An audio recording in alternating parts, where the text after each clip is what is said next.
terbuka pintu kemakmurannya sejak masuk ke pandemi sampai sekarang makin ngegas. Itu karena apa? Sing sapa temen tinemu, ya kan?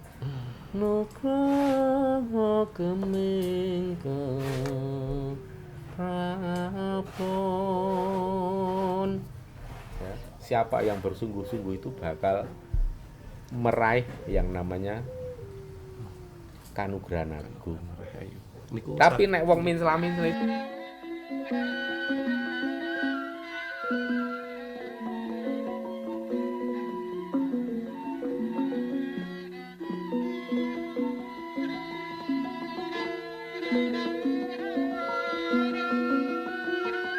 sampun nih Mas, coba saya simplifikasi nih. yeah. Rahayu Sagung Tumati, Om Rahayu, Swastiastu, Namo Buddhaya, salam damai, salam kebajikan buat kita semua. Ingkang kawula muliaken, kawula hormati para Sagung Luhur, Sagung Sepuh Nuswantara, khususipun Kang Mas Sabtu Langit, dan kepada sahabat saya Mas Muhammad Andri Yunan Nugroho. Terima kasih atas waktunya kami bisa silaturahim saged sowan pada pagi hari ini. Sebelumnya saya dan Mas Andri ingin dapat pencerahan ya, atau dapat penjelasan, baik itu sifatnya informatif yang ini perlu nanti dikonfirmatif, kemudian diklarifikasi atau sampai ke korektif bahasa tasawufnya sudah dimanunggalkan, jumbuhkan mungkin dimensi syariat, tarekat, hakikat, ma'rifat. Namun di sini kami berdua ingin dapat penjelasan justru di dimensi dari sisi substansi, esensi atau hakikat dan ma'rifatnya yang prioritasnya. Terima kasih Kang Mas Sabtu Langit, kemarin saya dan kemudian mengajak istri dan anak saya, putri saya, untuk kita langsung aplikatif dalam konteks budaya, atau dalam bahasa Inggrisnya itu civility gitu ya, atau yang menjadi kebudayaan, kemudian nanti ada adab yang menjadi peradaban, civilization, ya, culture dan sebagainya, konteks budaya Jawa, yakni Labuan di pantai selatan atau di Laut Kidul dengan semua uborampe, atau istilahnya nanti juga kami minta pengarahannya yang pakem atau paugeran seperti apa, atur pisungsung ya. Salah satunya kepada keyakinan masyarakat lokal di Mataram, Ngayogyakarta, Tiningrat, ada satu nama yang sangat masyhur penguasa Laut Selatan atau Laut Kidul, yakni Gusti Kanjeng Ibu Maharatu Kidul. Terima kasih, sehingga kami punya pengalaman empiris, pengalaman yang objektif bagi saya dan istri dan putri kami. Yang ini mohon penjelasan. Nah, penjelasan yang ingin kami harapkan adalah, coba saya karena akademisi ingin kita pengalaman yang sudah kami ikuti kemarin dengan Mas Sabtu Langit dan timnya, yakni berparadigma integrasi, interkoneksi keilmuan. Ada 3 religion di sini, adalah agama Islam karena saya Muslim, berdasarkan Quran dan Sunnahnya. Misalnya, tanpa saya menyebut mungkin ayat lengkapnya, tapi konteksnya hablum minallah, hablum minannas, hablum minal alamin. Hubungan vertikal dengan Tuhan Yang Maha Esa, sembahyang kalau dalam teks Jawa pada Allah Subhanahu wa taala. Hablum minannas, jelas kita adalah tim rombongan, bagaimana kita bersinergi, harmonisasi dengan semua sahabat kita yang terlibat. Dan hablum minal alamin, kita jelas di alam waktu itu di Laut Kidul ya, yang jelas di situ adalah air samudra, ada ombak, ada pasir hitamnya, ada awan dan bintang ya, muncul semua meliputi Triloko Buwono, Triloko lekere kongsi, yaitulah Trihita Karana juga. Trihita Karana luar biasa ya. Saya ngangsu kawruh atau kawruh Jawi ada Jagat Alit, Jagat Ageng, Jagat Langgeng, Buwono Alit, Buwono Ageng, Buwono Langgeng, atau bahasa filsafatnya juga ada ya. Oh nggih. Arca padha, madya padha, moyo padha nggih. Om Bur, Om Buah, Om Suah juga ada. Lho kok kendindi ono? Lengkap sekali ya Ya memang istilahnya. ono kabeh. Negara Karena- mau toto desa mau coro Ya, ya ada karena semua. memang pemahaman manusia itu seperti itu. Kalau di akademik, di filsafat ilmu, kalau nggak salah itu disebut mikrokosmos, makrokosmos, eternal kosmos. Ya. Nah, itu yang saya misalnya ingin tahu bagaimana ketika ini integrasi dan koneksi, habluminallah, habluminanas adalah konteks horizontal dan habluminal alamin.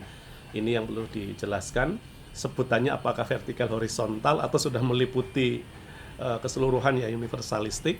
Nah, dengan sains, sains di sini apakah di mana ini kita karena di samudra itu berarti oceanologi atau geologi atau apa saya belum kemarin itu belum menemukan satu keyword ya dan dengan filosofi atau filsafat ilmu ya ontologi, epistemologi, aksiologi, tapi saya ambil kearifan lokal atau kemenyanan lokal yakni adanya keyakinan, kabudayaan, tradisi, adat istiadat adiluhung di Nuswantara Jawa atau pingsungsung kepada penguasa atau pemimpin di Laut Selatan yakni Gusti Kanjeng Ibu Maharatu Kidul. Ya.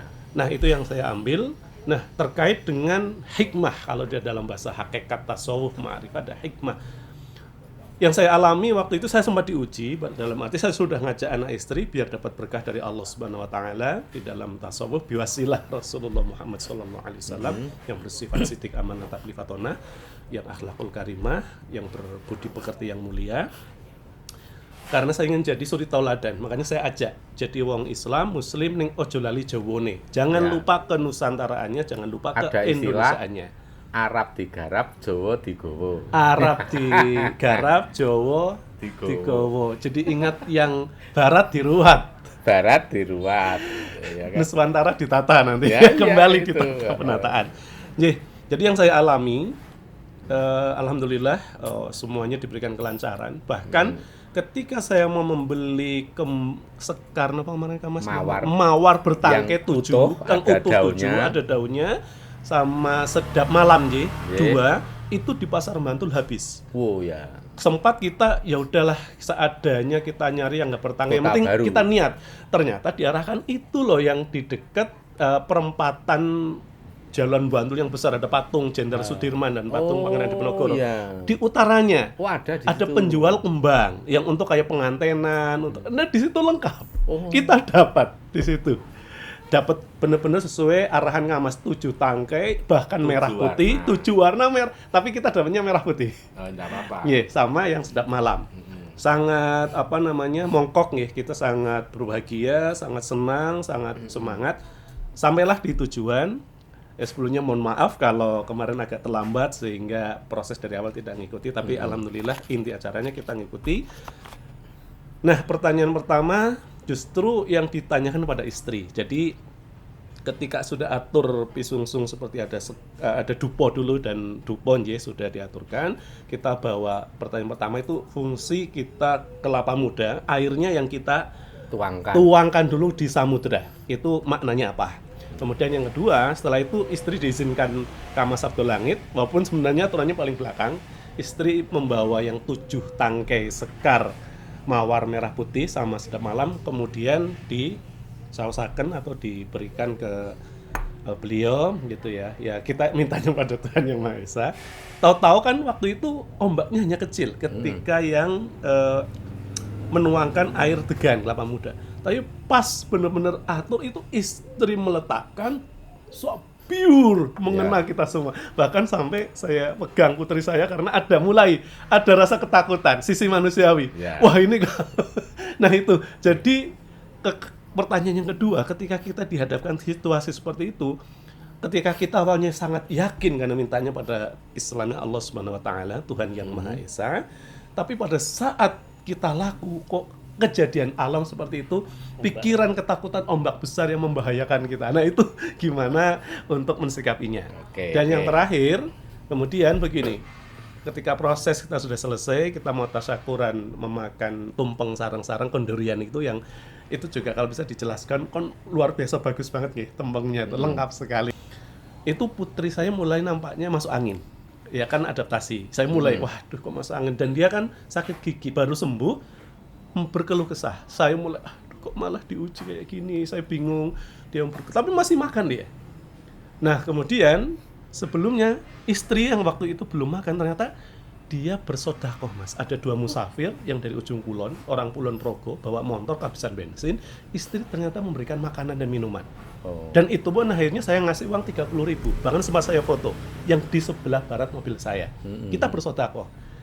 Nah, setelah itu karena cukup, ya anak mulai istilahnya agak masih berkeluh-keluh kesah sakit gigi, saya kan pamit. Padahal saya ingin mengikuti sampai ke Terisik ya, yang praktek Topo Ngalong, tapi anak-anak gitu sampai pulang di rumah. Nah, sampai di rumah, subhanallah, luar biasa, rahayu. Kemudian putri saya tahu sehat. Ya, dengan sikat gigi lah, dengan minum obat yang masih dikasih. Nah, berkah yang terbesar. Kemarin kan kita hari, apa nih Mas? Selasa. Hari Selasa. Hari Rabunya, dia tetap sekolah. Yang awalnya Selasa itu tidak sekolah. Karena dia masih mungkin trauma sakit gigi di sekolah. Sekolah, berangkat pagi, agak telat, 2-3 menit ya. Kemudian disuruh berkreativitas menggambar, intinya menggambar lah ya, anak kelas 1 SD di SD Negeri 2 Blunyahan. Nah, kemudian setelah itu saya antar karena buru-buru, ternyata putri saya paling terlambat dan peralatannya tuh nggak punya. Saya sampai di rumah, istri baru ingat, makanya dia dari pasar mana terus belu, Pak ini tolong diantar alat-alat kayak lem, gunting dan sebagainya, kan ini didhawuhi Bu Guru. Mama baru ingat, apalagi saya lupa, saya antar lagi. Setelah diantar, nah, tahu-tahu Bu Ana, nama gurunya, ya, itu memfoto banyak, anak-anak difoto semua. Tapi hanya ada 2 gambar, yakni punya putri saya, Joda namanya, ya, sama si Erlin. Saya nggak tahu loh, kok 2 ini apakah sampel. Sampai di rumah saya baru tahu, anak 2 inilah yang menjadi juara 1 dan 2. Nilai dari kreativitas gambar itu, Joda itu ranking 1, nilainya 90, sama dengan si Erlin, atau dua-duanya ranking 1, berarti terbaik di 1 kelas. Itu berkah yang langsung dari ketakutan saya, dia kena ombak besar, sakit gigi, di rumah saya sembuh, bahkan berprestasi. Yang kedua tadi pagi istri bilang bahwa si Joda itu kecerdasannya, itu ternyata kata versi istri itu di atas rata-rata. Ditanya karena apa? Misalnya, dia suruh meniru tulisan gurunya.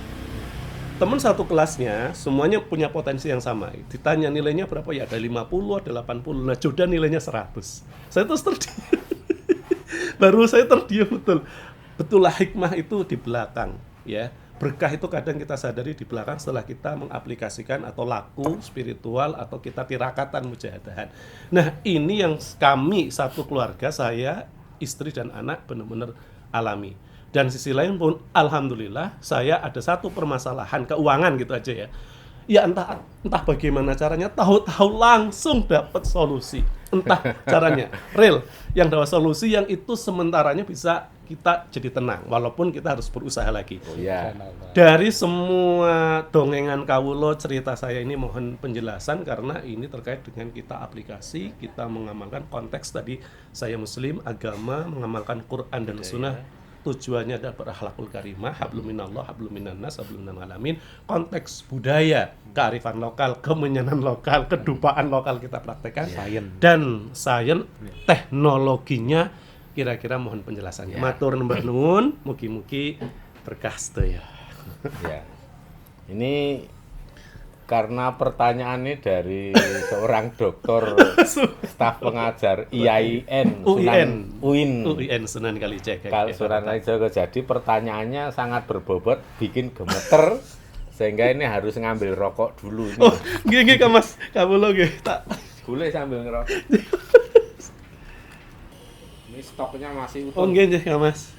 Kalau tak nelaske rokok kawula. Ya apa sambil ngebul. Nggih Kak Mas.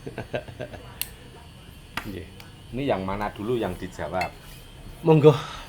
Yang ringan-ringan dulu ya. Yang ringan-ringan dulu. Pertanyaan yang terakhir tadi. Nggih, nggih. Kan ada beruntun kejadian yang mungkin di luar dugaan dan semuanya itu sangat menggembirakan, membuat tenang, membuat tentram. Nggih, nggih. Dan kejadian-kejadian itu terjadi setelah labuh ya. Labuhan. Labuh. Ya, mungkin bagi orang yang nggak suka dengan labuh ya, itu cuma kebetulan saja. Itu hanya ya dipaksa untuk dikait-kaitkan. Ya paling kalau orang yang nggak suka seperti itu. Apalagi kalau Mas Mahfud sendiri kan mungkin ini pengalaman pertama. Pertama secara pakem Ya. ya Mas. Tawasulan tirakat. Kalau untuk menyimpulkan sendiri pun mungkin datanya masih kurang. Nggih. Sehingga masih kadang ragu apa ini ada hubungannya Atau dengan tidak. Nggih. kemarin labuh atau Labuh, tidak. nggih, nggih. Nah, itu dari sisi saya mau mencoba untuk merasakan bagaimana bagi sedulur-sedulur yang belum pernah melakukan Nggih. atau yang baru pertama kali melakukan, wajar jika mungkin ada pemikiran ini mungkin faktor kebetulan, terus dikait-kaitkan ya kan. Otak-atik Otak-atik ben gathuk ya kan. Ben payu ya toh. Nggih. Spiritual aja ben payu. Nah, ini saya sebagai pelaku orang yang sering melakukan mengaplikasikan spiritual Jawa dalam kehidupan sehari-hari, termasuk tidak bisa dihitung lagi berapa kali saya ngelabuh, Mas. Ngaten Kang Mas. Nggih. Dan saya setiap setelah melakukan labuh, bahkan saat labuh, kita selalu mendapatkan clue. Nggih. Ya, kita bahas dulu clue yang terjadi pada saat kita labuh. Nggih. Tadinya kan ombak kan kelihatan tenang waktu malam itu. Leres Kang Mas. Tenang dan ombaknya ya biasalah wajar Nggih, cuman. nggih, nggih. Nggih. Tapi begitu kita mulai meletakkan pisungsung, itu terus kemudian ada ombak yang Besar. besar sampai menjorok ke daratan. Nggih Kang Mas. Bagi kita yang sudah terbiasa melakukan labuh, itu memang sangat biasa dan wajar. Nggih, nggih. Ketika kita meletakkan pisungsung ke misalnya kita mulai offering, mulai menghaturkan sedekah, ombak itu akan menyambut dan ombak itu tidak akan mencelakai sifatnya. Hanya memang bagi yang tidak terbiasa pasti takut, Nggih. ya kan? Termasuk saya. Dan perlu dicatat lagi di Pantai Parangkusumo sepanjang sejarah Nggih. sampai hari ini tidak pernah ada korban terseret ombak. Di Pantai Pantai Parangkusumo. Parangkusumo. Yang ada itu di Parangkusumo. Nah, yang ada selalu terseret ombak Nggih. setiap tahun berapa puluh orang Oh, itu di Pantai samping kirinya Parangkusumo, Nggih. hanya 1,5 kilo dari Pantai Parangkusumo. Di situ nggih. ada Pantai Parangtritis. Nggih. Oh, Nah, Iya, iya. ini dari sini saja kita sudah bisa menilai. nggih. Ya kan? Nggih, nggih. Nah, bahkan banyak korban yang terseret ombak di Pantai Parangtritis Tritis. ditemukannya di Pantai Pantai Parangkusumo. Parangkusumo. Itu Menarik, itu sudah sering terjadi seperti itu. Hmm. Tapi tidak pernah ada korban terseret ombak di Pantai Parangkusumo. Baik pada saat hanya bermain, apalagi pada saat labuh. Nah, ini perlu dicatat ilmu ini Subhanallah. untuk sedulur-sedulur yang mungkin belum pernah melakukan. Kalau bagi yang sudah sering labuh, pasti sudah paham. Nggih. Itu yang soal ombak yang tiba-tiba besar. Nggih, nggih. Kalau nanti melakukan lagi, paling tidak sudah well prepare. Nggih. Sudah tahu Iya. nanti ada kemungkinan begini pasti tahu. Iya. Itu dari sisi ombak. Iya. Terus dari sisi fenomena alam yang lain ya, ada lagi Mas. Nggih. Misalnya kita labuh pada saat siang hari. Nggih, Mas. Nggih. Kita biasa berkali-kali mengalami suatu kejadian atau fenomena alam yang benar-benar unik dan mungkin aneh bagi orang-orang awam. Karena apa? Pada saat kita berjalan di atas pasir yang panas, mendekati laut, jaraknya masih kira-kira 200 meter dari tempat parkir menuju ke pinggir pantai. Kan jaraknya jauh Mas. Nggih. Nah, pada saat kita berjalan melewati pasir yang panas itu, Nggih. terjadi gerimis. Kalau di atas itu ada awan, maklum, oh iya, itu berarti awan itu yang menjatuhkan air. Secara sains ya. Ya. Nggih, nggih, nggih. Tapi kalau ketika coba lihat, saya sering kali melihat, suruh lihat, coba lihat ke atas, bersih langitnya. Sekarang lihat di permukaan pasir yang kering. Oh iya, ini banyak titik-titik air. Nah, sekarang kalau kalian berpikir bahwa ini adalah air yang muncrat dari laut sana, lautnya masih 200 meter. Tidak mungkin. Kalau itu terjadi, harusnya sepanjang waktu terjadi. Tapi ini nanti hanya sebentar. Nggih. Apa yang terjadi sesungguhnya? Inilah sambutan. Sambutan. Boleh dikatakan alam menyambut Yeah. atau Kanjeng Ratu Kidul memang menyambut, Yeah. membuka pintu. Menyambut artinya sowan kita itu diterima. Ya. Ada lagi fenomena yang lain. Saat menuju ke lokasi, hujan sangat deras, bahkan ada petir. Kita udah ngalami berkali-kali. Bahkan waktu itu tim itu sudah sempat berpikir, wah nanti bagaimana ini acara di sana bisa gagal, bisa dipending lah, ditunda. Bahkan sampai persiapan ini mantel dan lain itu ribut, masih dalam perjalanan itu. Saya hanya perintah, harap tenang. Harap tenang, ini hanya ngetes kita. Nguji. Seberapa besar tekad bulat kita untuk marak sowan. Jadi atau tidak? Nanti lihat apa yang terjadi. Saya sampaikan begitu masih di jalan, belum masuk ke lokasi. belum masuk melewati gerbang tiket belum. Apakah Masih itu di Jalan Bantul. istilahnya kalau di dalam bahasa kami Muslim itu hadis Rasul menyampaikan innamal a'malu binniyat, segala Ya. sesuatu tekad niat. TKT dites karo Bedor Antogo istilah gitu kan. Karo Antobugo. Gusti Nah, Sang Patro Hanantaboga. ya, kita terus jalan dengan kemantapan hati, kita percaya, pasrah mawon. Niat kita ke ngatur ke Pisungsung kepada Kanjeng Ratu Kidul dengan kemantapan hati, dengan penuh welas asih dan rasa hormat. Begitu sampai di lokasi kaget, terang benderang dan jarak terang benderangnya bukan 5 kilo dari pantai, Mas. Nggak heran kalau kayak gitu. Tapi ini hanya jarak 300 meter dari pantai. 300 meter dari pantai, tanahnya kering. Semua heran. Subhanallah. Kok bisa seperti ini? Kalau saya nggak heran karena sudah berulang kali kejadian dan bahkan ketika kita marak sowan ke leluhur, pernah di Kute Lama, di Imogiri, Kota Gede, kita sering mengalami hal yang sama. Panas, di lokasi terang benderang, padahal di sini hujan angin. Orang sudah mikir, aduh gimana ini? Ketakutan. Mikirnya apa nggak jadi saja ya? Iya, betul, mau mundur. Nah ini ngetes, kalau you tadi mikir nggak jadi dan menuruti, membatalkan, rugi.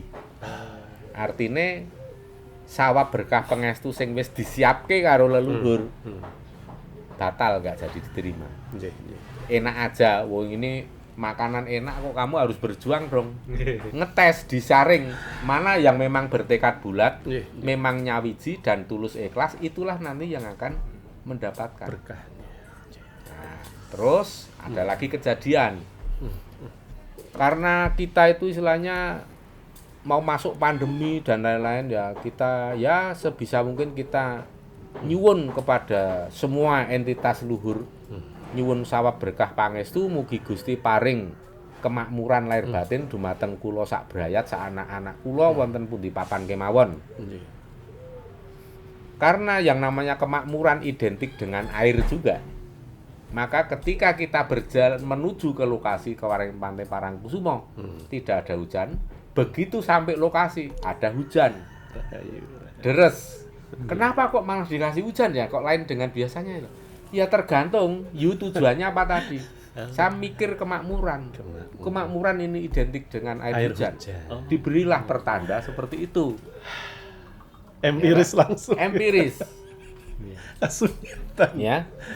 Dan setelah pandemi, selama pandemi, orang banyak yang sambat kesulitan. Ya. Tapi puji syukur kami anak-anak semua itu ya sak tiba-tibane nemu bejo dan mendapatkan jalan. Bisa tetap makan, bisa tetap eksis. Bahkan banyak di antara anak-anak itu yang justru terbuka pintu kemakmurannya sejak masuk ke pandemi sampai sekarang makin ngegas. Itu karena apa? Sing sapa temen tinemu, ya kan? Nugraha kemingke prapon. Ya, siapa yang bersungguh-sungguh itu bakal meraih yang namanya kanugrahan agung. Niku Tapi nek wong minsela-minsela itu serat Widatama. sehat Iya. Yang Gusti Mangkunegara Terus IV kawan. sudah mengingatkan pada kita. Ya kan? Makanya orang yang fokus itu tidak mudah goyah atine, pikirane lempeng, ya kan? Fokus bener itu menjadi wong sing tatas titis tetes. Wong kuwi nek tatas kuwi apa? Permono, awas memilih sasaran itu teliti mana sasaran yang tepat. Tatas. Ojo ngawur. Cermat juga. Nggih cermat. Nek wong itu nek ora tatas, sik diinceng ki sing ra bejaji, yang enggak berharga. Tiwas wis kokean ragat, biaya, tenaga, pikiran, waktu, ternyata yang ditarget tadi tidak worth it. Itu. Makanya perlu tatas, menetapkan sasaran yang mana. Setelah tatas, kita kan harus nginceng nih. Supaya bidikan kita, tembakan kita langsung menuju Tepat sasaran, sasaran. tepat sasaran. Diperlukan wong sing titis. Oh. Nek Titis. wong titis ki ora kokean jelalatan, ya kan, jiwane eneng-ening. Terus apa meneh? Kudu fokus. Mula nek nginceng kuwi ora mripat loro ning meripat satu. meripat satu, Mata satu. Itu mengurangi le jelalatan. Kan wong ki nek jelalatan, fokusnya ambiar, uripe ambiar. Itu seperti halnya kalau orang itu otak itu ada di siklon gelombangnya itu ke ini beta. Ruwet. Maka kalau lebih tenang, lebih tentrem, lebih nyantai, kalem, itu kan harus ke gelombang alfa. Gelombang alfa. Nah, gelombang alfa itulah kemudian mata kita pejam satu, nginceng titis. Akhirnya, Apakah ini Mas, ngapunten, terkait saya pernah dapat satu materi atau satu kawruh dari guru spiritual kawulo. Satu sisi ada secara filologi kan Mataram kan kalau dari Prof. Raden Tumenggung Mano kan maknanya induk ya atau biung ibu yang menjadi ibu pertiwi, induk peradaban, tapi ada makna lain. Mataram itu mata satu, apakah yang dimaksud sebenarnya itu sukmo sejati, tapi biologinya kita empirisnya juga kalau mau titis tadi ya harus pakai mata satu ini. Apakah itu terkait kan Mas? ya kalau mau dikaitkan bisa. Oh, nggih, Kalau mau dikaitkan bisa. Nggih, Bisa seperti itu. Ya ini kita kembali ke lanjut yang Titis, tadi. Sudah Terus atas, Titis. kemudian setelah kita melakukan ritual atau atur pisungsung pada Kanjeng Ratu gitu, kemudian ada kejadian-kejadian beruntun yang menyenangkan. Bahkan dari cara jalan atau jalan yang mungkin sebelumnya tidak disangka, diduga. Leres. Bahkan kadang yang diharap-harap, yang diharapkan orang muncul, tapi ini malah yang tadi di luar dugaan muncul. Ya, itulah kadang apa namanya blessing in disguise. Jadi kadang yang namanya berkah Tuhan itu nggak bisa ditebak, ya kan? Dan kenapa kok Kanjeng Ratu Kidul? Walaupun kita doa kepada Tuhan, tapi kenapa Kanjeng Ratu Kidul? Saiki ngene Mas, aku tak takon, pernah orang nyuwun pangestu karo wong tua? Oh ya, fardhu ain itu. Kenapa wajib. orang langsung nyuwun ke Gusti Allah? Ya lantaran atau Lah sama, itu intinya seperti itu. Nggih. Wong tua itu Nggih. semburadas pengestune mandi, Nggih, leres. Betul. ya toh? Wong sing gentur laku topone, gentur prihatine, dharmane sudah banyak, itu juga kalau memberikan sawab pengestu juga mandi, juga tijab. Kalau dipikir kan sudah ada Tuhan, tinggal you minta aja langsung ke Tuhan. Wong urip ora ngono Mas, ora sak penake ngono. Ya toh? Wong urip kuwi Tuhan ki bukan seperti itu konsep Tuhan itu, kekuasaan Tuhan itu bukan seperti itu. Tuhan itu hanya menciptakan rumus. Rumus iki lakonono. Nek kowe sulaya karo rumus ya engko kedadiane ngene, nek kowe ngikuti rumus kedadiane ngene, ngono lho Mas. Ora kok ujug-ujug doa itu harus langsung pada Tuhan. Ya kan? Kalau bagi wong Jawa ora iso. Ora genep ngelmune. Kuwi jenenge wong gagal memahami konsep ketuhanan. ya kan. Nggih, nggih. Jadi yang namanya habum liminallah minanas kalau di Jawa tidak bisa dipilah, Tidak bisa dipisah. tidak bisa dipisah, apalagi Manunggal. dengan demarkasi yang tegas nggak bisa. Ah, Mungkin kalau dari sisi agama ya ini ibadah untuk Tuhan, ya. langsung ke Tuhan. Ini ibadah khusus untuk manusia. Kalau di dalam konsep spiritual Jawa, Spiritual Jawa. ya kan, Ya, ya. ibadah itu ya semua hubungan baik kita kepada hablum minanas, hablum minal alam, Alamin. Ya. itulah jalan menuju Tuhan. Jalan menuju hablum minallah. Kok njuk enak langsung wae del ngono. Jalan tol langsung menuju Tuhan. Bukan begitu. Artinya ya, orang itu bisa memunculkan dharma. Itu kalau kita itu berguna untuk seluruh makhluk hidup. Ya kan? Kalau kita sembahyang pada Tuhan, bukan dharma di dalam ilmu Jawa. Makanya sembahyang kok langsung pada Tuhan, nyembah Tuhan ping 1000. Yeah. Sedina ping 1000. Kalah karo wong sing berdharma memberi makan 10 orang sehari. Lembuktekke osok menikmati kejel-kejel sekarat kangelan. Ya kan? Makanya jalan menuju Tuhan itu bukan langsung ditempuh, ya Tuhan berikan aku surga, masukkan. Nggak bisa kalau kita tidak melakukan apa-apa di dunia ini. Dharma. Kalau kita tidak melakukan dharma nggak bisa, Mas. Oleh sebab itu, kenapa kita masih perlu nyuwun pangestu kepada orang tua, nyuwun pangestu kepada entitas luhur, kepada Kanjeng Ratu Kidul, kepada para leluhur. Wong kalau Anda berobat saja masih ke dokter kok. Emangnya cukup dengan berdoa mari. Hayo ora. Ikhtiar. Mbok saiki ndonga ping 1 juta. Duh Gusti, kula niku ngelih. Kula nyuwun paring ana nganu wareg. Ah ndonga ping 1 juta sedina ora tambah lemes ambruk. Nggih. Kudu mangan. Nggih. Karena wong urip nang donya iku rumuse ngono. Syariatnya harus makan. Nggih. Jalan menuju Tuhan itu adalah dharma. Nah, ini untuk selanjutnya sebelum ngomong lebih lanjut tentang dharma, ini tak jawab pertanyaan sing angel tadi. Ya kan? Esensinya, hakikatnya, kenapa kita labuh, kenapa kita atur pisungsung pada Kanjeng Ratu Kidul, kan gitu intinya pertanyaan tadi. Konteks budaya Jawa. Nggih.